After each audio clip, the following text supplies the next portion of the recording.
been going for you so far? How do you feel out there? Yeah, everything's been going good. I feel like I'm adjusting real well to the next level, and I feel like everything is going well for the most part. Started with rookie mini camp, going to OTAs, and now with the mini camp right now with the vets. I think everything's going well. Being a sponge, learning from the vets and just picking up the playbook real well. So I'm happy with everything. One of the things that Ron Rivera talked about was your ability to catch passes. Now, I'm assuming at Buffalo, you weren't used in that role. There was no need for you in that role. So are you surprised at what you've been able to show, even if it's just in the spring practice? Are you surprised at all what you've been able to show there? Nah, not at all. I always could do those things.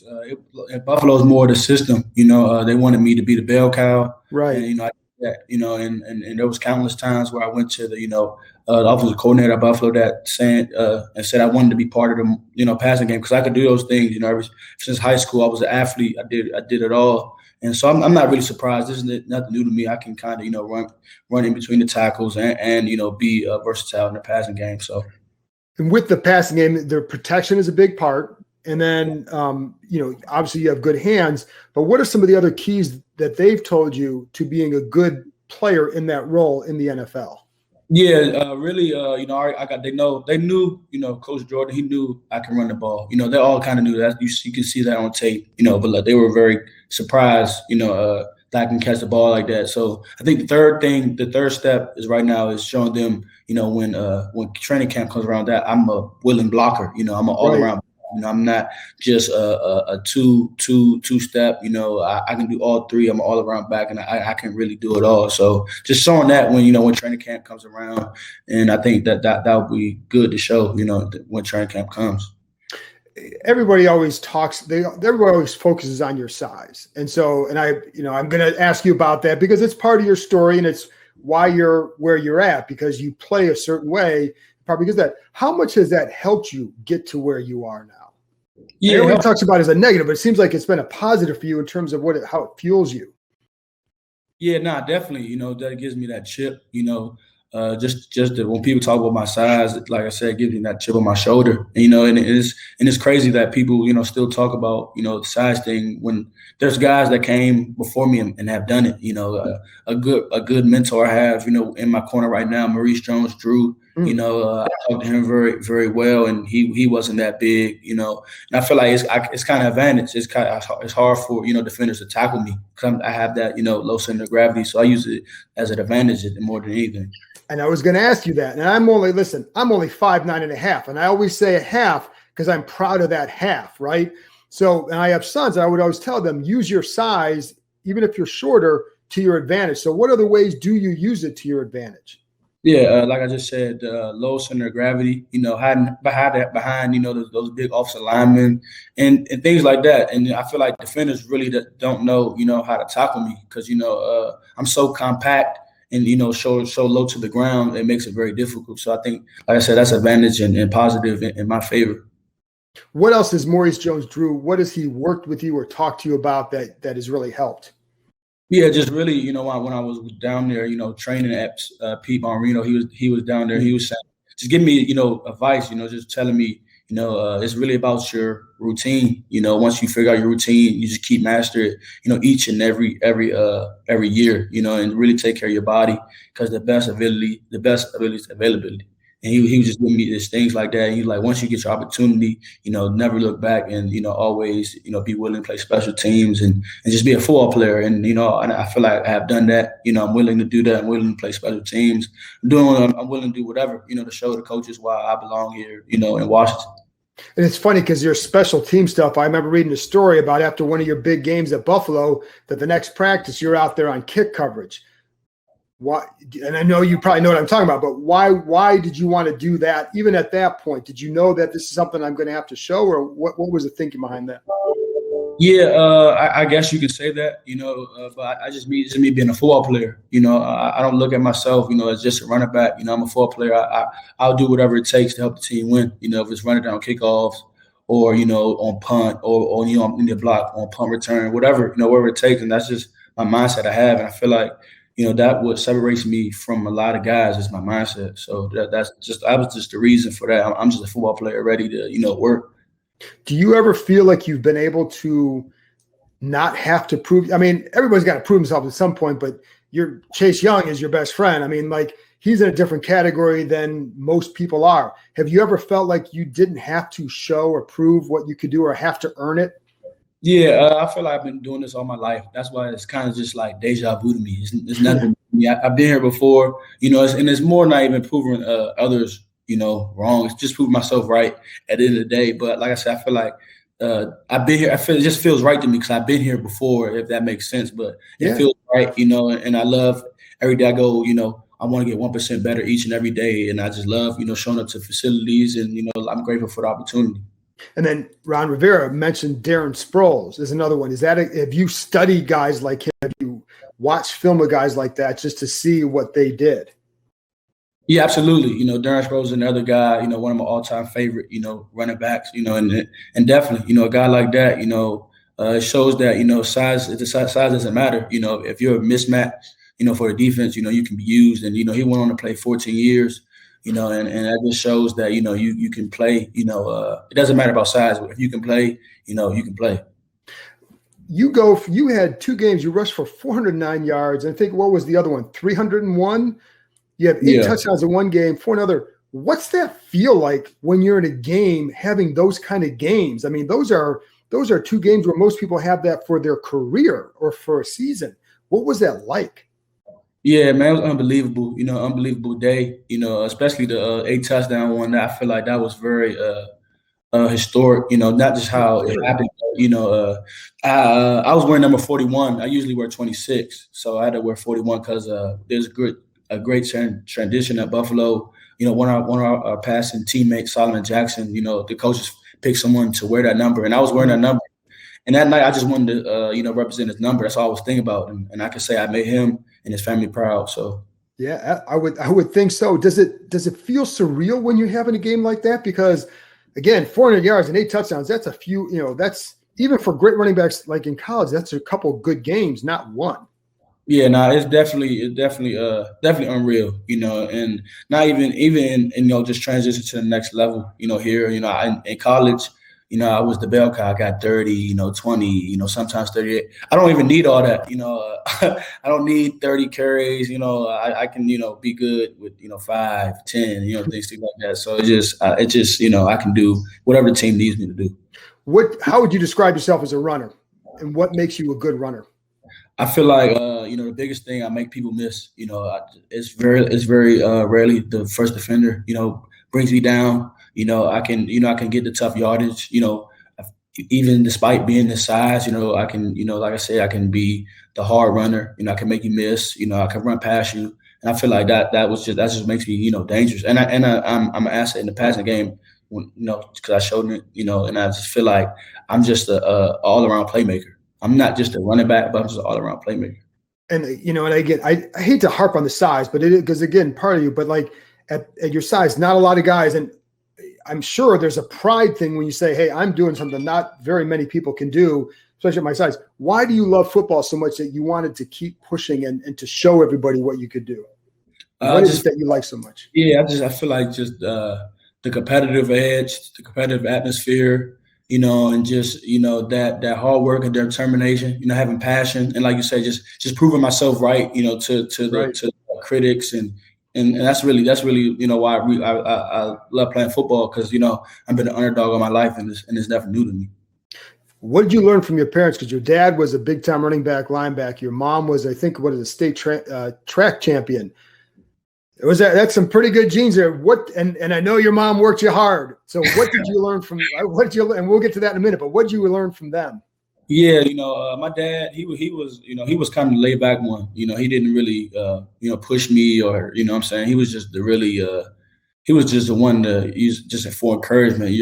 Everything's gonna be okay. But my mom, on the other hand, was kind of the one that kind of lit fires in us and kind of pushed us. And, and I just never forget, I tell people all the time, never forget playing my first youth ball, organized sports, Boys and Girls Club, me and my twin brother, James.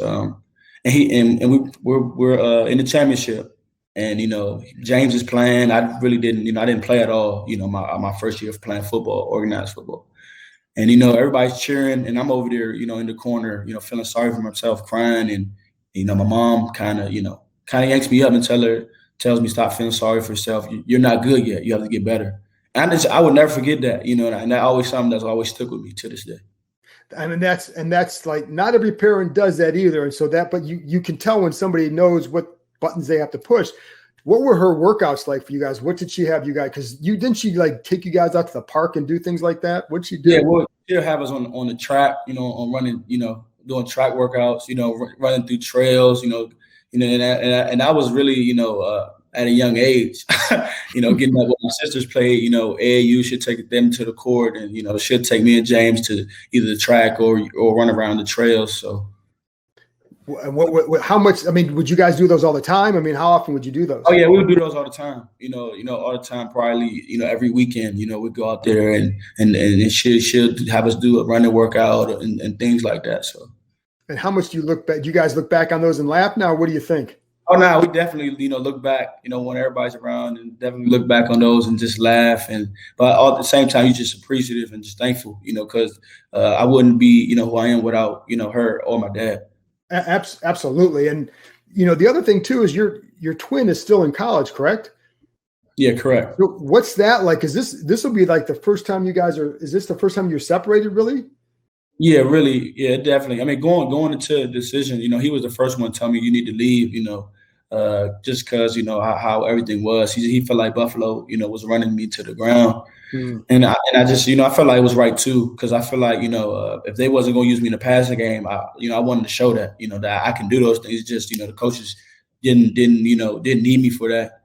And I also thought, you know, I could open doors for him, you know, at the next level. So that's the whole process thought and going to that.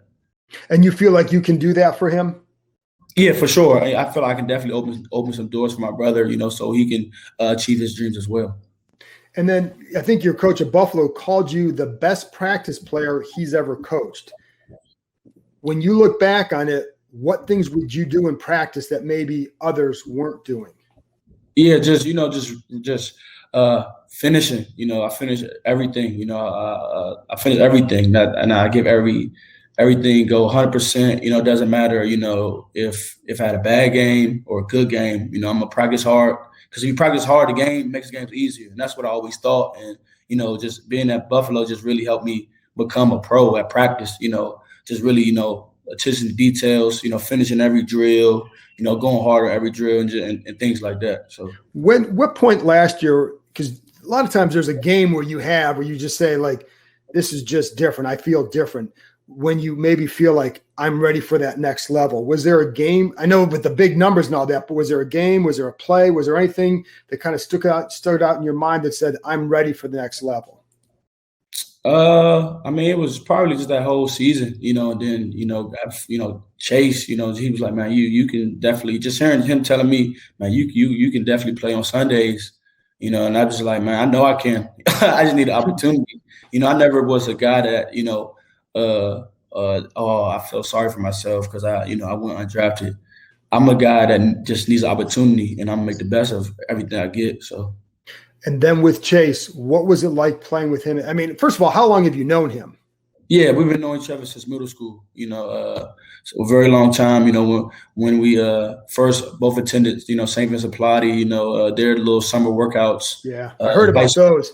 Yeah, so those were kind of intense, you know, and we kind of bonded, you know, over since then. And you know, I've been knowing him for some years now. So, what was he like back then, just as a player? And you know, I mean, obviously we know him as the way we do now, but what was it like back then?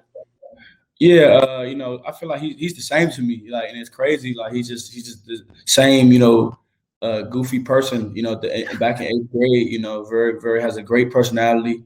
You know, works hard, very, very determined, you know, and I feel like, you know, he's the same person since we were, you know, back in 8th grade. How was he goofy? Yeah, just, you know, always cracking jokes, you know, thinking he can dance and sing and just things like that, you know, so. I've heard a lot about his singing, and he's actually pretty proud of it, too. Yeah, he'll stand behind it. He thinks he can really sing, but he really can't.